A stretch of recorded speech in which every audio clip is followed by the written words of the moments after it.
Sports World is in the Valley of the Sun just outside of Phoenix, Arizona, where the temperatures are in the upper 80s. And we're not here for horses, we're here for horsepower at Phoenix International Raceway. Johnny, you're not on the pole. What's wrong, Ace? Well, we had a problem yesterday, Paul. We had a turbocharger seal go bad, and it put oil in the engine, and it started detonating during practice, and then we changed it and thought we had it solved. In qualifying, the engine went away, and I was very fortunate, I think, to even finish qualifying. Wound up with second quick time outside in the front row, so that's where we've got to go from today. The guy alongside of you, Mario Andretti, what happens in the first laps between the two of you?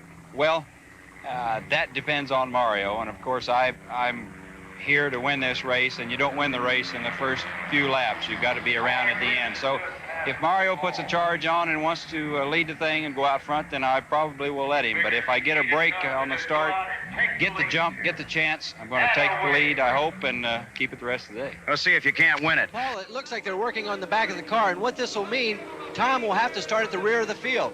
Here is the front of the field, the front row. Mario Andretti and Johnny Rutherford coming off the fourth turn, waiting for the green flag. Mario shifts gears, and they're off. The green flag is out at Phoenix International Raceway as Johnny Rutherford leads them down into the first turn. A safe and smooth start for this championship field, but Rutherford trailing some smoke. It seemed like Johnny got a little high there, and it might have been some dust on the racetrack. So we may have problems in two cars. Tom Sneva, who is now in the back of the field, and will have to work his way up through traffic, and we'll have to watch Johnny Rutherford's car. Trailed a little bit of vapor of some sort, but everything running smoothly now as Rutherford leads lap number one. Mario Andretti is beginning to chase him.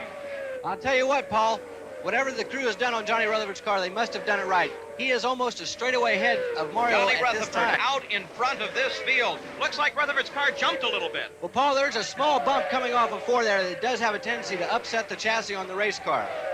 Well, if it upset the chassis, it did not upset Johnny Rutherford. He is out in front, going through the second turn, being chased about a half a straightaway back by Mario Andretti.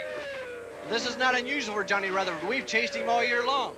So Johnny Rutherford out in front, Mario Andretti is second, Al Unser is in third, and a smooth ride for Rutherford, though this man, car number 9, Tom Sneva, has his work cut out for him. He had to start in the back because of a problem. Let's go down to his pits and find out what that problem was. Judd, what happened? We saw Tom come in before the start, and then when he got back out, it looked like he was having problems. What kind of problems you up against? Well, the rear, the universal joint on the shifting linkage broke just as he pulled, or tried to pull away from the pits. So now all we have is high gear. And so naturally, it's very hard to pull out of the pit stops with high gear only. So we're hoping maybe we can go with one pit stop and hoping to slip the clutch enough on the pit stop to get away or whatever. In other words, it's going to be a long afternoon. You're going to have to started out pretty bad. Maybe it'll work out better. All right, that's the word from Judd Phillips in the Tom Sneva pit. So what Judd Phillips is saying is that Tom Sneva has a serious problem. Johnny Rutherford leading at the moment, but talking about Tom Sneva, Tim Richmond, the car is stuck in fourth gear and only fourth gear. Well, Paul, what this means is if they have any yellows, when the green comes back out, the guys that have first, second, and third gear will be able to pick up the RPMs quicker, get the turbocharger brought in, and be able to take off.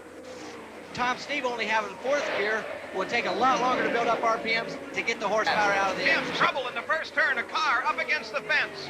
It's Gordon Johncock. He tagged the fence. And you can see all in the first turn as you see Tom Sneva slowing down. So Johncock now begins to climb out of the car. He's apparently all right, but heavy damage to the race car. And Johnny Rutherford waves to his fans as we slow under the yellow at Phoenix International. So let's go to Atlantic City, New Jersey, where Mike Adamley is hosting the mixed pairs bodybuilding. Johnny Rutherford in fourth, Al Unser out in front, and Tom Sneva chasing Al Unser and very close to having moved from last into first place. Now Sneva begins to make his move, closes right up on the back end of Al Unser's car.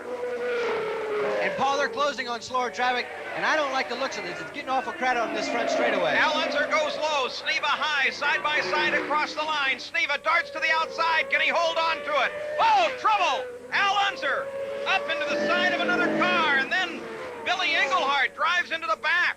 Three cars involved. On the left is Tom Bagley, car 40. Al Unser up against the fence. Billy Engelhart against the fence. You were right, Tim. Here's Hal Unser's car being pushed off the racetrack. Gary Gerald is down at the crash scene now. Al, can we turn you around? I don't even want to talk. Nothing? Well, the disappointment is keen. Al Unser is so disappointed at this point. He was leading the race. He's hobbling back toward the infield. The injury not from one that he suffered in the accident, but one that he suffered in a freak mishap going over the wall earlier today. But as you can see, he simply will not talk about what happened down here in turns 1 and 2. The disappointment is that extreme and that pointed right Ready, now. down the main straightaway, side by side, and Rutherford puts a slide on Andretti and moves into second place. So Johnny Rutherford and his crew have their work cut out for them, chasing this man, Tom Sneva, who just goes around Gary Bettenhausen, leading here at Phoenix. But there is Rutherford as he closes on the back of Sneva's car. Now remember, Sneva started in the back of the field and has moved his way up to number 1. Now Rutherford, who started on the outside of the front row, is beginning to close on the back of Sneva's car. And Tim Richmond, Rutherford can drive anywhere he wants.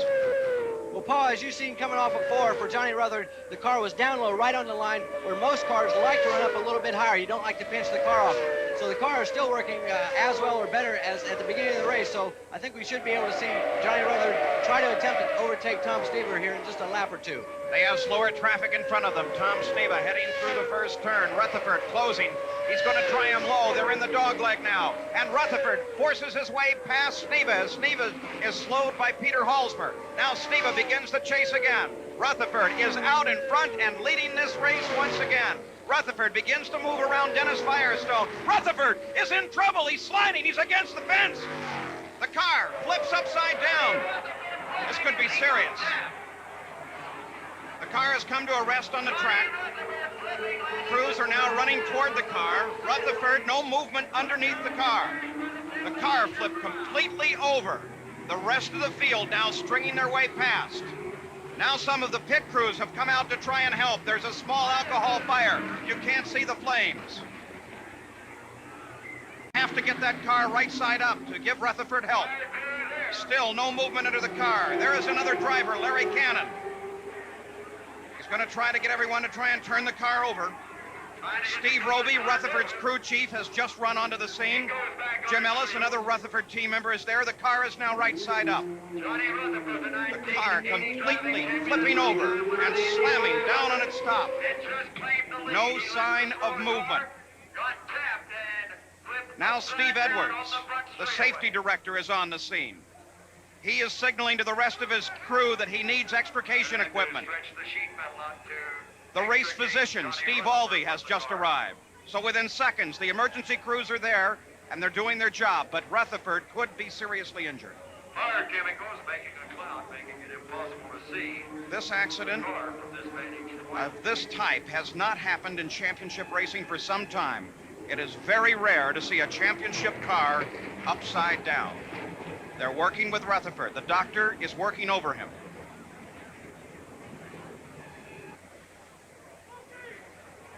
And Rutherford is moving in the cockpit. He's talking now. So Rutherford is now able to talk with his rescuers.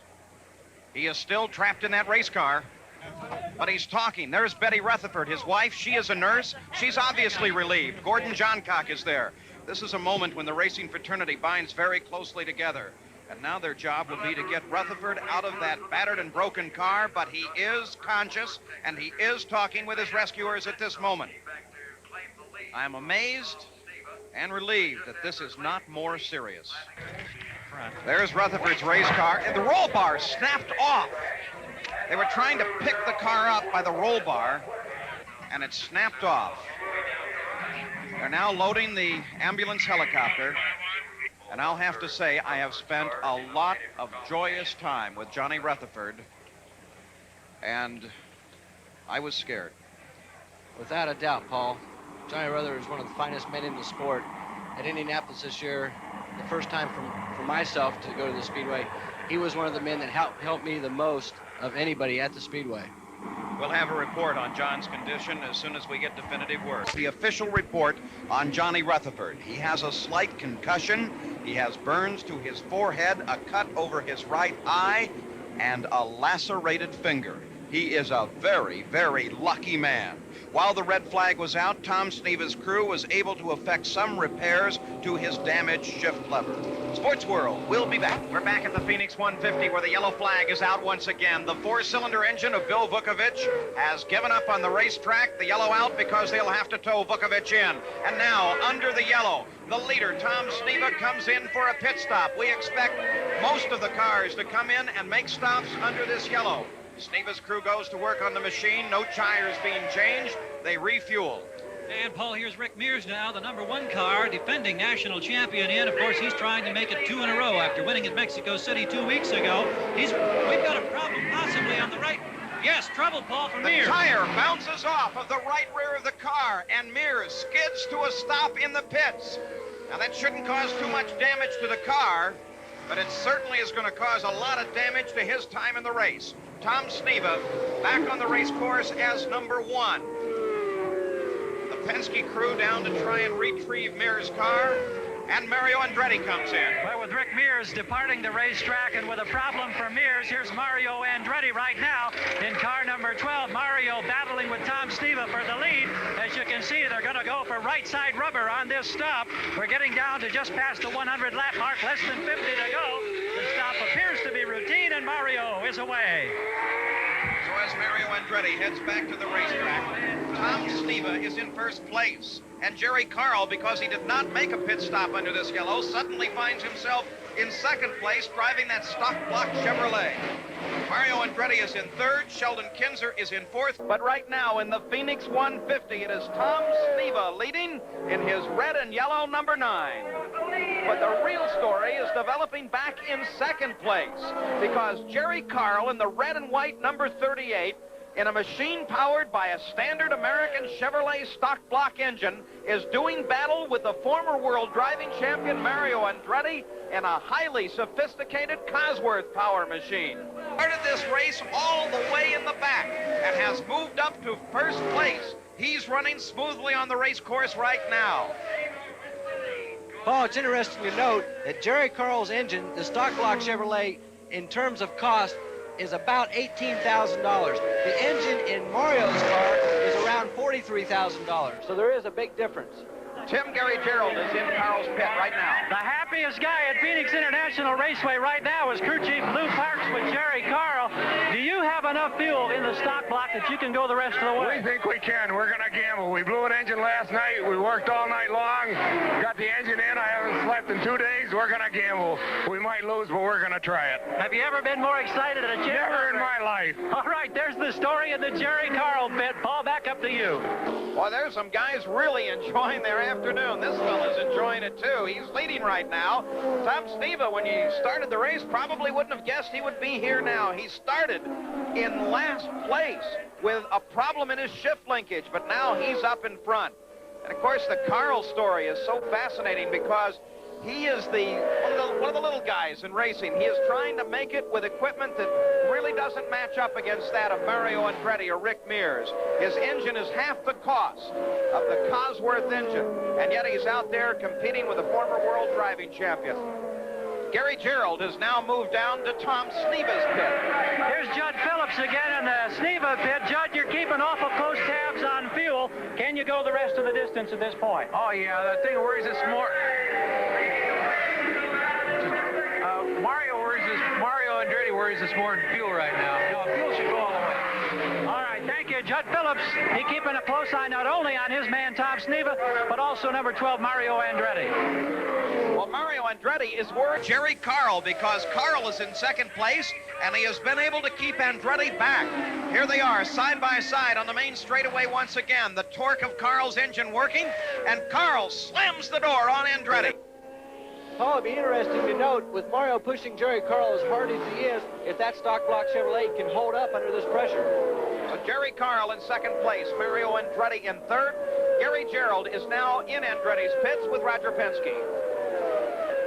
Here's Roger Penske, who's been watching that battle so closely. Roger, are you surprised at the fact that the stock block and Jerry Carl is running this well? Well, on this racetrack, George Fulmer won a race with a stock block, and they've got good torque coming off, and he must be handling pretty well. He's doing a good job. How about, are you confident that everything is all right with your car and with Mario? Mario. Well, we're doing the best we can. We were understeering a little bit, but Mario seems to be able to go underneath him, but Jerry's sticking a little better coming off it, too, but it's still a long way to go. Okay, thanks, Roger. Back upstairs now to Paul and Tim. Well, Gary, we're loving it up here. This tremendous battle for second place, and the fans are enjoying it, too. They're cheering Jerry Carl lap after lap after lap. Tom Sneva still solidly in first place in the Phoenix 150.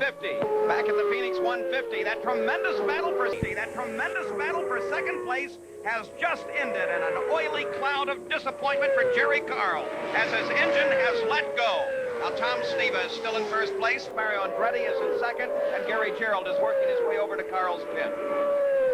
Well, a black flag now followed by a yellow flag on the front straightaway, and all of that joy and jubilation has turned suddenly sour. I'm still happy. We burned a piston, but we can run with them. Well, you're getting a standing ovation from this crowd as he comes smoking into the pits. And I'll tell you, Jerry Carl has done a job as we're enveloped in smoke here in the pit area. A richly deserved standing ovation from the fans here in Phoenix for Jerry Carl. A tremendous fight. He kept that stock block engine running.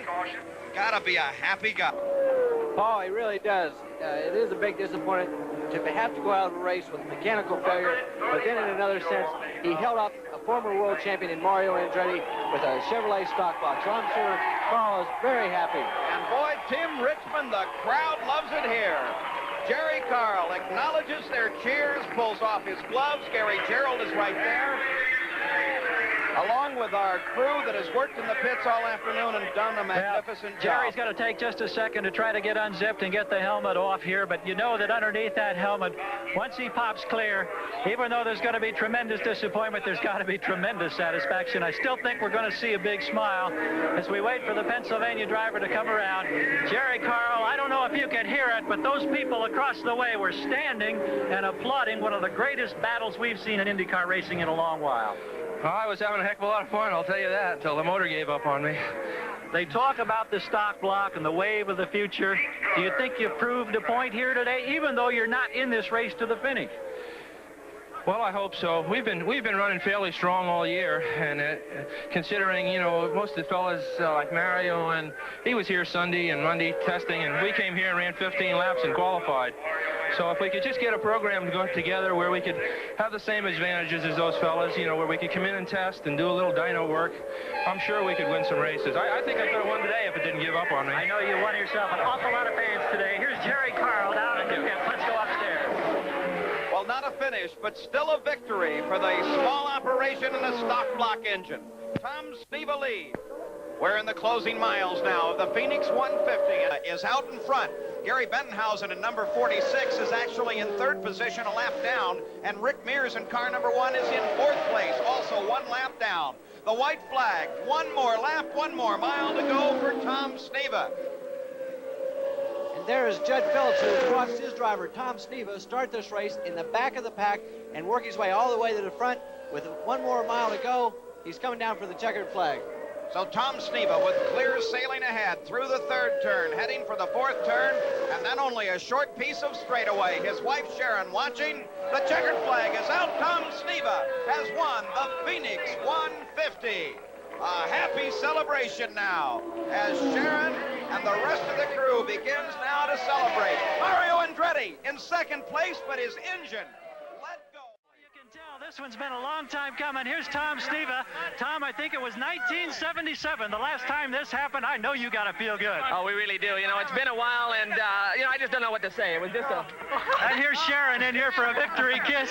The guys worked hard all year. We've been, you know, didn't have as much money as some of the guys, but I'm real happy for Jerry Connell and the Sugar Ripe team, Judd Phillips, Paul, Gary, all the guys, Charlie.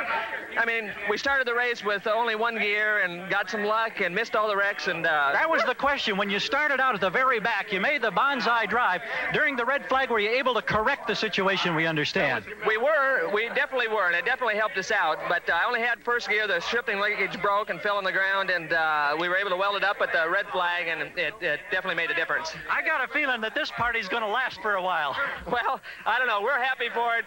We just hope the next one doesn't come so far down the road. All right. Congratulations again, Tom. Thank you. Here's a jubilant winner in Phoenix. Let's go back upstairs. Well, Gary, the results are official. official now. Tom Sneva is the winner. Second place is Mario Andretti. Third, Gary Bettenhausen. Fourth, Sheldon Kinzer. Rick Mears in fifth. And Tim Richmond, thank you so much for your help today. Well, thank you, Paul. I would have rather been in a race car today, but it's been great working with you and Gary.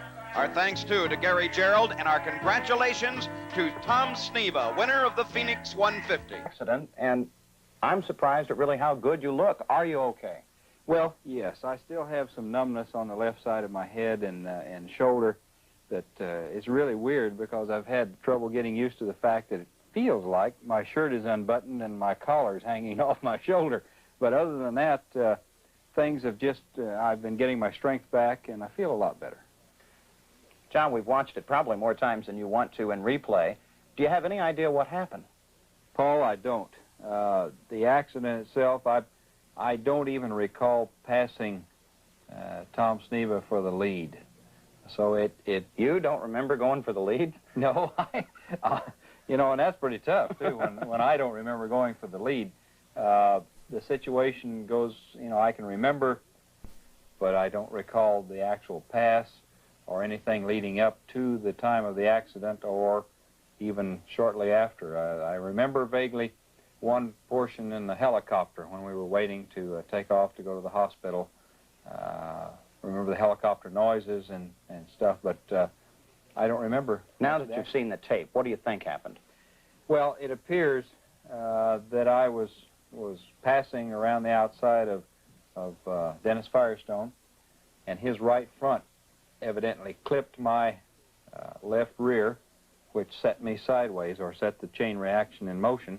The car spun, hit the fence, did one of the wildest gyrations I've ever seen a champ car do, in that it came clear around, and then the left rear tire that was broken, the wheel that was broken, turned under the car and launched it. And to look at it, it's plenty scary. The whole thing, in one form, is a tribute to the safety systems in championship racing. But your helmet is really beat up. It's unbelievable what the helmet went through. As you can see, where my head was against the pavement, I think probably this was the first impact point when the car came down upside down. It must have hit here and scraped and turned my head, and it pushed it back, and it got this dent in the helmet, and the inside of the safety liner, the actual impact of absorbing material is broken, and it's split apart in several different pieces inside. It's a styrofoam type material, but I've got the dent here, which is enough to maybe do some people in. The scrapes and marks, it pushed my head down and ground through the rivets that hold the chin strap to the helmet. This is actually inside and riveted to. The chin strap came loose and it fell off. It ground around, it ground through the pivot that holds the visor, and it probably popped open just like that. And that's where I got the burns on my forehead, was a flash fire came through the open window in the front of the helmet and actually burned my forehead. I've got a crack through the face piece that goes through here. There's a crack that starts in the corner and goes up through here. That's cracked completely through right here. And of course this one back here is quite obvious. There's a crack, so it must have taken some crushing moment. And but all of these cracks and everything, the helmet's not defective. It did what it's supposed to do. It did exactly what it's supposed to do, and then some, I think. And of course, Bill Simpson, that built the helmet in California, Simpson Safety Equipment, this is the sort of thing that they find out their information from. So it's going to go to California and be evaluated. And so the next time you do it, it'll be a better helmet. Well, I'm going to get another test pilot, I think, for the next time. Well, John, we're very happy that you're okay. At least a few cuts and bruises, but you're still going to make it just fine. One final question. The race car itself looked like it was an absolute disaster. Is there anything left at all? Funny you should ask. We took what was left, and that's all there is. Think you can drive that next year? I've got to go on a diet. So that's it from here in the Rutherford home in Fort Worth, Texas, and that's it for Sports World. So long. We're number one. We're number one.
A promotional fee has been paid to NBC by United Airlines. United